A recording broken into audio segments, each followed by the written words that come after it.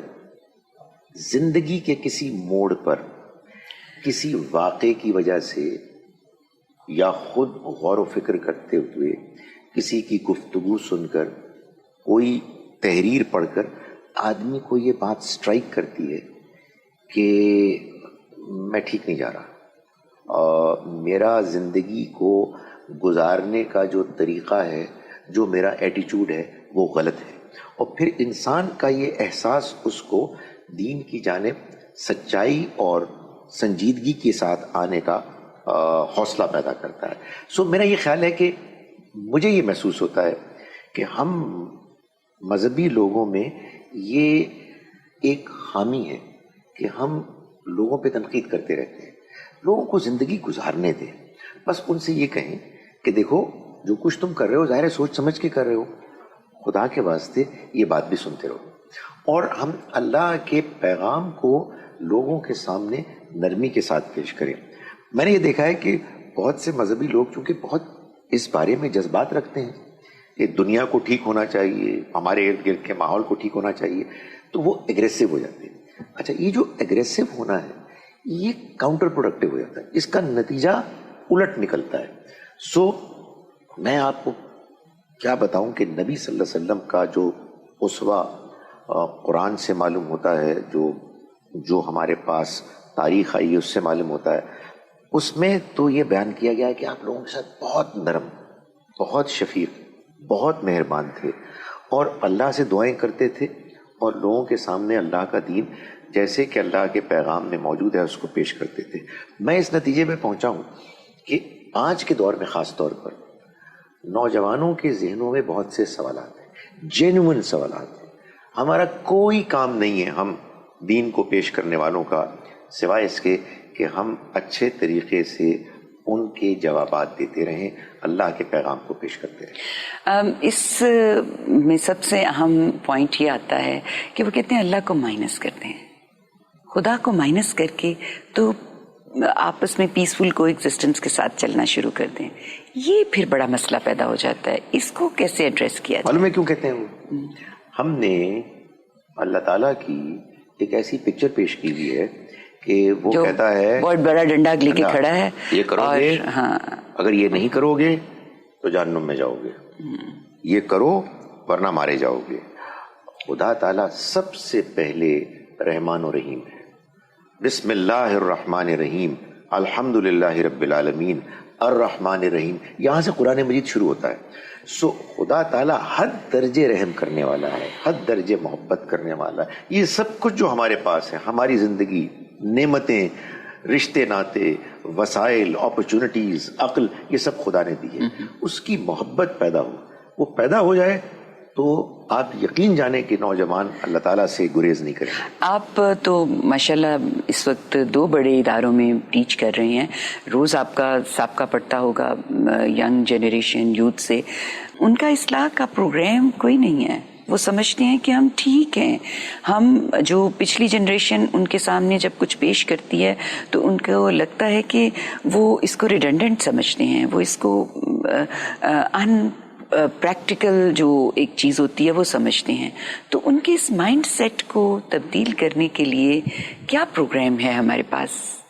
دیکھیں، ان کے کچھ اعتراضات جائز ہیں. یعنی ہوتا کیا ہے، ہم نے دین کے ساتھ کچھ ایسی چیزوں کو کہ جو ہمارے کلچر کا حصہ ہے اس کو بھی دین بنا دیا ہے. اور اس میں پھر ہم اپنے بچوں سے، اپنی نئی جنریشن سے ایکسپیکٹ کرتے ہیں کہ وہ ہمارے تمام توقعات کے مطابق پورے ہو جائیں. جی دور گزر چکا وہ کہ جس میں ہم اپنے والدین کو آئیڈیل سمجھتے تھے. میں تو لوگوں کو کہتا ہوں کہ ہم اپنے والدین کو آئیڈیل اس لیے بھی سمجھتے تھے کہ بہت اچھے تھے، یقیناً ہم اتنے اچھے نہیں ہیں، مگر شاید اس لیے بھی سمجھتے تھے کہ متبادل کوئی چیز ہمیں نظر بھی نہیں آتی تھی نا. گھر میں رہتے تھے، زیادہ تر ان کے ساتھ وقت گزارتے تھے. اب آپ دیکھیں ہم سب کے پاس اسمارٹ فون ہے، بچے تو خاص طور پر اس سے بہت زیادہ فیسنیٹ ہوتے ہیں. نہ جانے کن کن لوگوں کو دیکھتے ہیں، کیا کیا خیالات، کس قسم کی موویز وغیرہ وغیرہ ان کو دیکھنے کو ملتی ہیں. سو میں سمجھتا ہوں کہ اس وجہ سے ہمیں اور زیادہ تحمل سے، نرمی سے ان سے بات کرنی چاہیے. آپ نے پوچھا کہ کیا پروگرام ہمارے پاس ہے؟ میں گزارش کروں آنیسٹلی کوئی ایک ہارڈ اینڈ فاسٹ رول، کوئی آنسر نہیں ہے اس کا. میں کوشش کرتا ہوں کہ میں قرآن پیش کرتا رہوں، اس کو سناتا رہوں، لوگوں کے سوالوں کے جواب دیتا رہوں، دین کے بارے میں غلط فہمیاں دور کرتا رہوں، لوگوں کے ساتھ اچھی طرح سے پیش آتا رہوں. اللہ تعالیٰ کا اپنا انتخاب ہے، یہ کبھی نہیں بھولنا چاہیے کہ ہم سب کو ٹھیک کر ہی نہیں سکتے.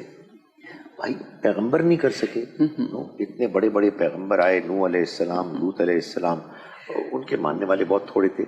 اپنا کام ہم کیے چلے جائیں تو میں آپ کو یقین دلاتا ہوں انہی نوجوانوں میں بعض پھر ایسے نکلتے ہیں کہ آدمی حیران ہو جاتا ہے کہ یار انسانیت اتنی اچھی بھی ہو سکتی ہے. سو اپنا کام کریں، باقی اللہ تعالیٰ اپنا انتخاب کرے گا. بالکل ٹھیک ہے. اچھا چلیں تھوڑا سا آپ کی ذاتی زندگی کے حوالے سے بھی تھوڑا دیکھ لیں.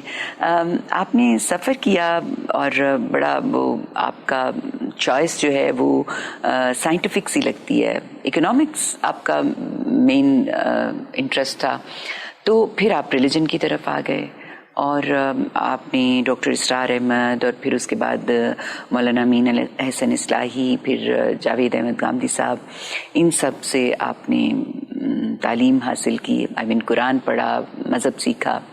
تو یہ تبدیلی، یہ سفر، یہ کیا تھا؟ آپ اس ایکسپیرینس کو ہمارے ساتھ شیئر کریں. میرا جو دین کی طرف آنے کا واقعہ ہے اس کی ایک ہی وجہ ہے، اور وہ میرے والد کا انتقال ہے. میں ابھی 19 سال کا برس کا نہیں ہوا تھا کہ میرے والد اچانک ان کا انتقال ہو گیا. میں ان سے اتنی محبت کرتا تھا، ان کے ساتھ اتنا اٹیچ تھا کہ جب دنیا سے رخصت ہوئے اچانک تو میں نے یہ محسوس کیا کہ مجھے اب دنیا میں کوئی دلچسپی نہیں. اور ایک ہی سوال میرے ذہن پر سوار تھا، جس کو کہتے ہیں نا، میں اوبسیسڈ تھا کہ میرے والد فنا ہو گئے یا یہ کہیں اور ٹرانسفر منتقل ہو گئے.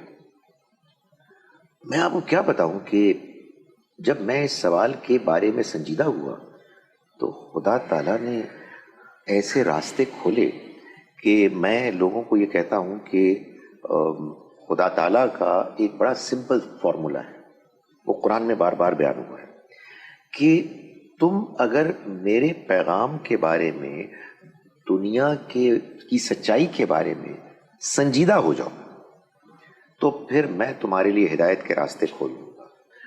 میں وہ خوش قسمت انسان ہوں کہ جس کو اللہ تعالیٰ نے ہدایت کے راستے کے لیے تیار کر لیا، ایسے کہ میرے پاس کوئی چوائس ہی نہیں تھی، یعنی میرا انتخاب تھا ہی نہیں، وہ واقعہ ہو گیا. اس واقعے کے بعد میرے پاس دو راستے تھے ہی نہیں. میں دنیا کے بارے میں سرے سے کوئی دلچسپی نہیں رکھتا تھا، اور مجھے اس سوال کا جواب چاہیے تھا کہ کیا موت کے بعد ایک اور زندگی ہے یا نہیں ہے. میں نے قرآن مجید پڑھنا شروع کیا اور اللہ کی طرف سے ہدایت مجھے ملی، اور میں آنیسٹلی محسوس کرتا ہوں کہ یہ اللہ تعالیٰ کا مجھ پر ایک بہت بڑا احسان تھا. اور اس کے بعد یہ پہلی، آپ نے صحیح فرمایا، ڈاکٹر اسرار احمد صاحب سے میں ملا لیٹ 1977 میں میرے والد کی ڈیتھ ہوئی. 3 سال تک میں ان کے ساتھ رہا، بہت کچھ سیکھا. وہ ایک بڑے غیر معمولی انسان تھے، دین سے بہت محبت کرنے والے، قرآن کے بارے میں بہت ان کا جو تھا پیشنیٹ تھا، ایک پھیلانے کا ایک جذبہ. پھر اس کے بعد مولانا امین احسن اصلاحی کے ساتھ 10 سال میں نے ان کا درس قرآن، درس حدیث سنا. درس حدیث تو بعد میں شروع کیا تھا. میں اپنی زندگی کا بہترین زمانہ سمجھتا ہوں. بہت خوش قسمت آپ. بہت ہی مؤثر ان کا درس ہوتا تھا. اور پھر ان کے ساتھ ان کے شاگرد رشید جاوید احمد گامدی صاحب کے ساتھ تو ابھی بھی ایک شاگرد کا رشتہ ہے، اور وہ ایک اور دوست کا بھی رشتہ ہے. ان کی مہربانی ہے جی کہ وہ دوست بھی سمجھتے ہیں، اور وہ ایک غیر معمولی عالم ہیں. اور میرے اندر اگر کوئی تھوڑی بہت آپ کہیے ٹالرنس ہے یا بات کو پیش کرنے میں نرمی ہے، وہ سب انہی کی سکھائی ہوئی. بے شک.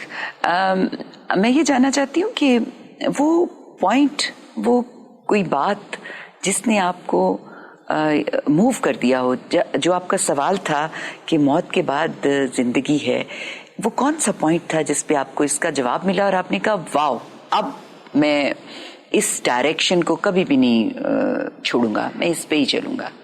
دیکھیے, یہ بڑی عجیب بات ہے. جی. 21 فروری 1977 میرے والد کا انتقال ہوا. میں, آپ کو معلوم ہے, میں سمجھتا تھا کہ میں ایک ایتھیسٹ ہوں اس زمانے میں. جی. والد کا جب انتقال ہوا تو میں نے اس خدا سے دعا کرنی شروع کر دی جس کو میں نہیں مانتا تھا. اس کی وجہ یہ ہے کہ خدا اندر موجود ہے. ہاں, اور کچھ سمجھ نہیں آتی جب آپ مشکل میں ہوتے ہیں, تو مجھے لگتا ہے کہ ایتھیسٹ بھی کسی نیچر کی طرف جاتے ہیں نا, کوئی بتانا پڑتا ہے کہ کوئی بھائی وہ تمہارے اندر موجود ہے, ذرا تم تھوڑے سے اپنے غصے کو کم کرو اور بات کو سمجھنے کی کوشش کرو. تو آپ کے سوال کا جواب یہ کہ آپ دیکھیں کیا ہوتا کیا ہے. اللہ تعالیٰ قرآن مجید میں فرماتا ہے, اللہ ولی الذین آمنوا, اللہ ولی, ساتھی, مددگار بن جاتا ہے ان لوگوں کا کہ جو ایمان لانا چاہتے ہیں. یخرجہم من الظلمات الی النور, ان کو وہ نکالتا ہے گمراہی کے اندھیروں سے ہدایت کی روشنی کی طرف. اب آپ سوچئے, میرے اوپر یہ سوار ہو گئی بات کہ موت کے بعد زندگی ہے یا نہیں ہے, میرے والد فنا ہو گئے ہیں یا وہ کسی اور جہان منتقل ہوئے ہیں. یہ چند دن ایسے گزرے. فروری کا مہینہ بھی چھوٹا ہوتا ہے. میرے والد بہت ریگولرلی ریڈرز ڈائجسٹ پڑھتے تھے. مارچ آیا تو ریڈرز ڈائجسٹ کا نیا ایڈیشن آ گیا مارچ کا. ریڈرز ڈائجسٹ میں اس زمانے میں چھوٹی چھوٹی سٹوریز ہوتی تھی اور آخر میں ایک بک سیکشن ہوتا تھا, کسی کتاب کی تلخیص 20-30 صفحات پر مشتمل. وہ آپ نے کہا نا واو, سنیے, مارچ 1977 کے ریڈرز ڈائجسٹ کے بک سیکشن میں جس کتاب کی تلخیص تھی اس کا عنوان ٹائٹل تھا لائف آفٹر لائف. او مائی گڈنس. یعنی خدا تعالیٰ کتنا کنٹرول رکھتا ہے چیزوں پر, لوگوں کا کتنا خیال رکھتا ہے اور کیسے وہ بندوبست کرتا ہے. اب ظاہر ہے کو کہنے کو کہہ سکتا ہے کہ بھائی یہ اتفاقی حادثہ ہے, اور میں گزارش کروں اگر میں اس طرح کے اتفاقی حادثات بتانا شروع کروں تو اس کی ایک لمبی فہرست ہو جائے, اور اس کا کوئی امکان نہیں ہے کہ ایسے واقعات ہوں سوائے اس کے کہ ایک قدیر, علیم, رحمان و رحیم ذات موجود ہے جو اپنے بندوں کے سنجیدہ ہدایت کے سفر میں ان کی انگلی پکڑ کر ان کو ہدایت کی طرف لے جاتا ہے. بالکل بالکل. بہت خوب, بہت خوب. ایسی زندگی کے لمحات ہوتے ہیں جو آپ کو 180 ڈگری چینج کر دیتے ہیں. 180 ڈگری چینج. یعنی آپ یقین جانیں کہ سوائے اس کے کہ وہ آپ اس کو دیکھ نہیں سکتے, باقی سب کچھ ہو جاتا ہے. آدمی باتیں کرتے ہیں اپنے رب سے کہ اے خدا تو موجود ہے اور میں تیرا بہت شکر گزار ہوں. بالکل. اچھا, تو کہتے ہیں آپ کہ مجھے بہت غصہ آتا تھا اور بڑا ایتھسٹ ٹائپ پرسنالٹی تھی, تو اب اتنی آپ ہمبل, اتنا سافٹ بولتے ہیں, اتنا پیار سے بات کرتے ہیں. میں نے تو آپ کو کبھی غصے میں بھی نہیں دیکھا, پچھلے کئی سالوں سے میں آپ کو دیکھ رہی ہوں, لیکن میں نے آپ کو کبھی غصے میں نہیں دیکھا. تو یہ کنٹرول, میں چاہتی ہوں کہ ہم اپنے لوگوں کو بتائیں کہ یہ کنٹرول کیسے آ جاتا ہے. آپ کے اندر ہمبلنس, آپ کے اندر ایکسیپٹنس, پیار سے بات کرنا, دوسرے کی بات کو سمجھنا, سمجھانا, یہ کہاں سے آ جاتا ہے جبکہ آپ ایک ایکسٹریم پہ کھڑے ہوتے ہیں؟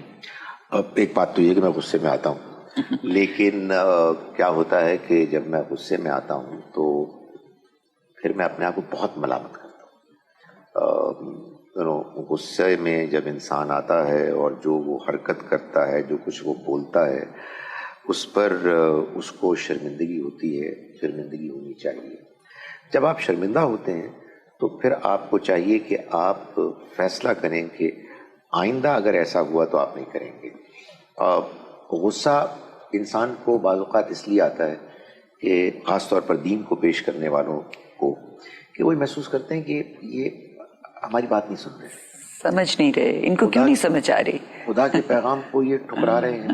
لیکن پھر آدمی اپنے آپ کو سمجھاتا ہے کہ نہیں, آ جائے گی سمجھ میں, میری بات کے کہنے میں کوئی کمی ہوگی, اللہ سے دعا کرنی چاہیے. ایک اور بات بھی میں آپ کو بتاؤں, شروع کے جو میرے پہلے 2-3 سال تھے جو میں نے ڈاکٹر اسرار احمد صاحب کے ساتھ گزارے اور تنظیم اسلامی میں بہت سرگرم تھا، تو اس زمانے میں غصہ بہت ہوتا تھا اور ایک جوش تھا. اصل میں وہ جو غصہ ہے نا، وہ اصل میں ایک جوش ہوتا ہے کہ مجھے دین کو پھیلانا ہے، اس کو غالب کرنا ہے. آپ ڈاکٹر اسرار صاحب کے پیچھے کھڑے تھے نا، اس لیے وہ بھی ان کے اندر بھی ایسے جذبہ تھا. ہاں جی، ان کے اندر بھی. اچھا، لوگ یہ نہیں جانتے کیونکہ میں ان کے بہت قریب رہا ہوں، ان کے اندر بڑا سینس آف ہیومر بھی تھا. میں لوگوں کو بتاتا ہوں کہ وہ کھلکھلا کے ہنستے بھی تھے، لیکن بہرحال یقین نہیں آتا لوگوں کو. وہ گزارش یہ ہے کہ وہ ظاہر ہے ان کے اوپر اس بات کا بڑا غلبہ ہوتا ہے کہ مجھے دین کو پیش کرنا ہے اور دنیا بہت خراب ہو رہی ہے اور دین کو غالب کرنا ہے. میں جب مولانا امین حسن اصلاحی کے ساتھ میرا تعلق بنا تو میں نے ان کی کتاب ہے دعوت دین اور اس کا طریقہ کار. جی، مجھے یاد ہے کہ میں نے اس کو 3-4 مرتبہ پڑھا. جب میں نے پڑھا میں گرم مزاج سے ٹھنڈا مزاج ہو گیا. اس میں کیا باتیں لکھی ہوئی تھیں ظاہر ہے کہ اب ساری چیز تو مجھے یاد نہیں، لیکن مجھے جو ایک چیز اب تک سٹرائک کرتی ہے وہ یہ ہے کہ انہوں نے اس بات پر بہت ایمفسائز کیا کہ اللہ تعالیٰ یہ فرماتے ہیں کہ ادعو الی سبیل ربک بالحکمہ، اپنے رب کے راستے کی طرف تم حکمت کے ساتھ. تو اس کا مطلب یہ ہوا کہ ہمیں حکمت کا دامن کبھی نہیں چھوڑنا. میرے پاس ایک ایسا پیغام ہے جو مجھے دنیا والوں کو پہنچانا ہے. یہ پیغام ان کے لیے نہایت ضروری ہے. میں افورڈ ہی نہیں کر سکتا کہ وہ مجھ سے ناراض ہو کر یہ پیغام سننے سے محروم ہو جائیں. اصل میں اگر یہ سینس آف رسپانسبلٹی ہم لوگ محسوس کریں کہ ہمیں یہ پیغام پہنچانا ہے اور اس معاملے میں ہم نے اگر کوتاہی کی تو ایک شخص ہمیشہ کے لیے ہم سے دور ہو سکتا ہے. میرا خیال ہے کہ بار بار کا ایک ریمائنڈ کرانا اپنے آپ کو اور اپنی غلطیوں سے سیکھنا یہ ہیلپ کرتا ہے. اور سچی بات ہے کہ میں بڑی زیادتی کروں گا، بہت زیادتی کروں گا اگر میں جاوید احمد غامدی صاحب کا نام نہ لوں، خاص اس مسئلے میں معاملے میں بڑی غیر معمولی نرمی ہے. مجھے لگتا ہے کہ ان کے پاس بیٹھنے سے ہی وہ ایک ہوتا ہے نا اورا بنتا ہے. تو وہ اس اورے کی وجہ سے بہت سارے لوگ دھیمے پڑ جاتے ہیں. ایسا ہی ہے. جی، میں نے بہت سارے لوگوں کو ان کے ارد گرد دیکھا ہے کہ جو بہت غصے والے ہوتے تھے اور ان کے پاس بیٹھنے سے ہی ان کا غصہ جو ہے وہ بہت کم ہو گیا. وہ سوالات کے جو عام طور پر آپ سنیں تو آپ اوفینڈ ہو جائیں. جی، وہ کبھی اوفینڈ نہیں ہوتے تھے. ماتھے پر شکن بھی نہیں یہ کمال ہے ان کا. اور وہ اتنے آرام سے نرمی سے اس کو ہینڈل کرتے ہیں. میں نے اس کو اینالائز کیا کہ اس کی وجہ کیا ہے، تو میں اس نتیجے میں پہنچا. میں نے اپنے آپ کو بھی اینالائز کیا کہ غصہ عام طور پر، اور آپ بھی ٹیچر ہیں، مجھے ہو سکتا ہے ہوپ فلی آپ بھی مجھے اس بارے میں انڈورس کریں گی. مجھے محسوس ہوا کہ آدمی کو غصہ اکثر اس وقت آتا ہے کہ جب کوئی آپ سے ایسی چیز پوچھے جس کا جواب آپ کو نہ آتا ہو، اور آدمی کچھ ایک بے چین ہوتا ہے اور یہ چاہتا ہے کہ اس کا منہ بند کر دیا. کیا بے تکی باتیں کر رہے ہو. آپ کو جواب آتا ہے نا، تو پھر معلوم ہے کیا ہوگا، آپ کی شدید خواہش ہوگی کہ یہ میری بات کو اطمینان سے سنے.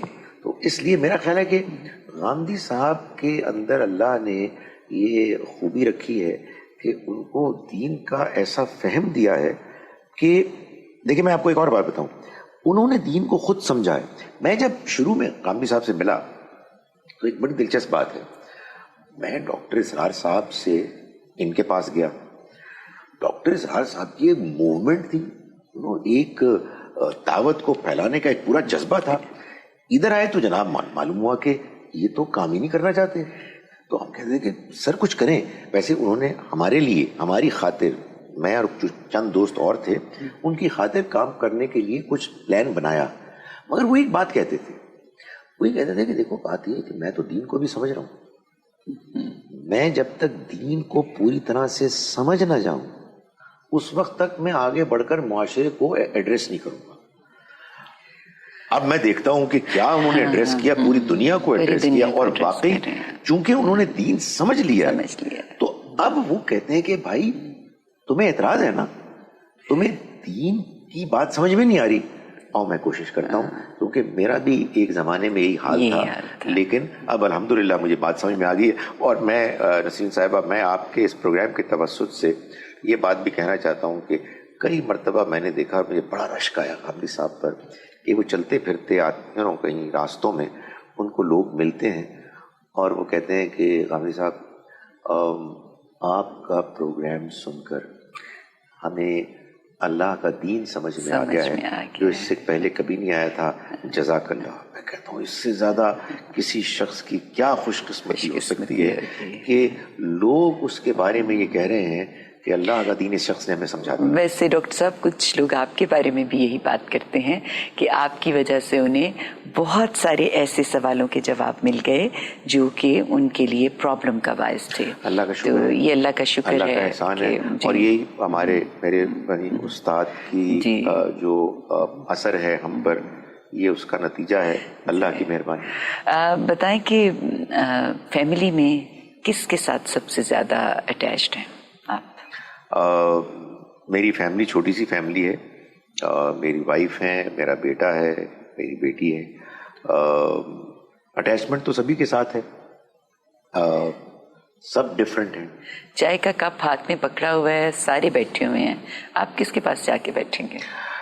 سچی بات ہے کہ میری اپنی وائف سے دوستی ان سے گپ شپ کر کے مزہ آتا ہے, اختلاف کر کے مزہ آتا ہے. تو ماشاءاللہ خود بھی بہت قرآن کی فہمی رکھتی ہیں. انہوں نے, یہ میری بڑی خوش قسمتی ہے کہ وہ خود دین کے بارے میں سیریس ہیں, سمجھتی ہیں, مقلد کسی کی نہیں ہے, میرے سے بھی اختلاف کرتی ہیں. الہدا سے پہلے وہ پڑھی اور اس کے بعد پھر المورد سے آپ کو معلوم ہے جو کلاسز ہوئی, ان سے دین کے بارے میں گفتگو کرنے میں مزہ آتا ہے. بیٹے اور بیٹی سے بھی اچھی گپ شپ رہتی ہے, دوستی رہتی ہے. اچھا, تو کیا پیغام دینا چاہیں گے آپ ہماری یوتھ کو کہ وہ دنیا بھی انجوائے کر سکیں اور دین کو بھی سمجھ سکیں؟ یعنی ہمیں دنیا کو انجوائے نہ کرنے کا تو نہیں حکم ملا ہوا نا, تو دنیا بھی ساتھ جئیں اور آخرت کی بھی تیاری کریں. اس کے لیے کیا پیغام دیں گے آپ؟ جی, میں یہ پیغام دوں گا کہ دیکھو بچوں, یہ دنیا تو تمہارے سامنے ہے, یہ دنیا بہت اچھی جگہ ہے, اس کو انجوائے کرو. لیکن تمہیں معلوم ہے کہ انجوائے کرنے کی کچھ لمٹس ہوتی ہیں. ظاہر یہ تو نہیں ہو سکتا نا کہ تم انجوائے کرو اور کسی دوسرے کو تکلیف ہو. ہم سب جانتے ہیں بحیثیت انسان کہ کچھ حدود ہیں جن کے اندر رہتے ہمیں زندگی گزارنی ہے. یہ جان لو کہ اس زندگی کو جس کو تم انجوائے کر رہے ہو, یہ ایک نامکمل زندگی ہے, اس میں بڑے بڑے خلا ہیں. دین کیا ہے, دین کا پیغام کیا ہے؟ اصل میں دین کا پیغام اللہ کی طرف سے بندوں کو اس بات کا جواب ہے کہ یہ جو دنیا کی زندگی ہمیں ملی ہے یہ تمام تر خوبیوں کے باوجود نامکمل ہے. اس کی کیا وجہ ہے؟ خدا نے ہم کو جواب دیا ہے. یعنی دنیا ایک پزل ہے. جو شخص بھی دنیا کو گزارتا ہے اچھے طریقے سے, سنجیدگی کے ساتھ, اس کے مسائل کو جانتے ہوئے, اس کے ذہن میں کچھ سوالات پیدا ہوتے ہیں. مجھے کس نے بنایا, مجھے کیوں بنایا گیا, دنیا میں اتنی ناانصافی اونچ نیچ کیوں ہے, میرے بنانے والے کی کیا صفات ہے, موت کیوں آتی ہے, موت کے بعد کیا ہونے والا ہے. یہ مجھے بتائے کہ یہ کون انسان ہے جس کے ذہن میں یہ سوال پیدا ہوں گے. اس کا جواب دین نے دیا ہے اور نہایت تسلی بخش جواب دیا ہے. تو میں اپنی یوتھ کو یہ کہوں گا کہ آپ یقین جانیں کہ دین کے بغیر یہ دنیا کی زندگی نامکمل ہے.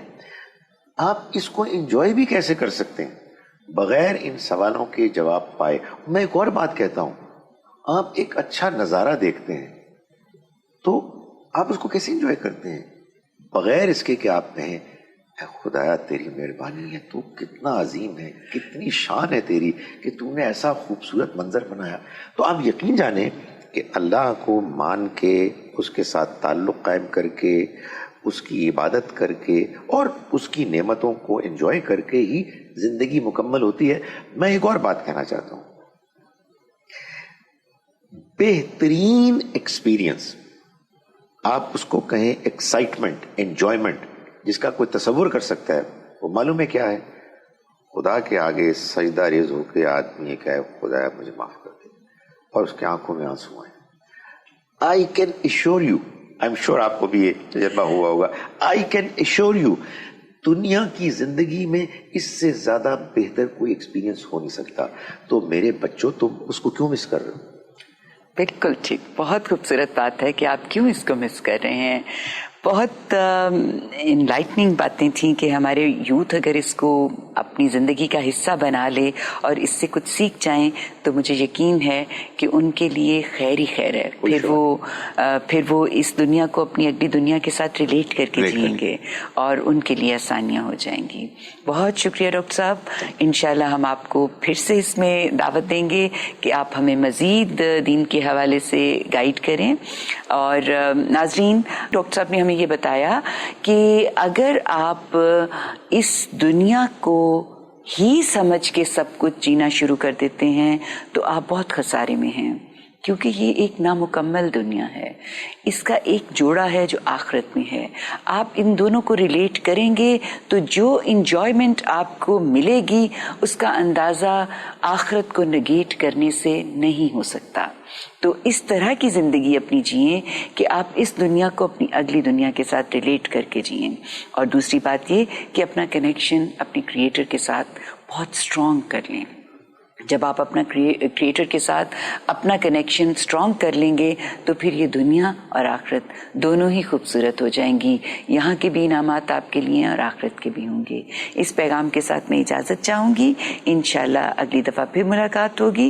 تب تک اپنا بہت خیال رکھیے. اللہ نگہبان.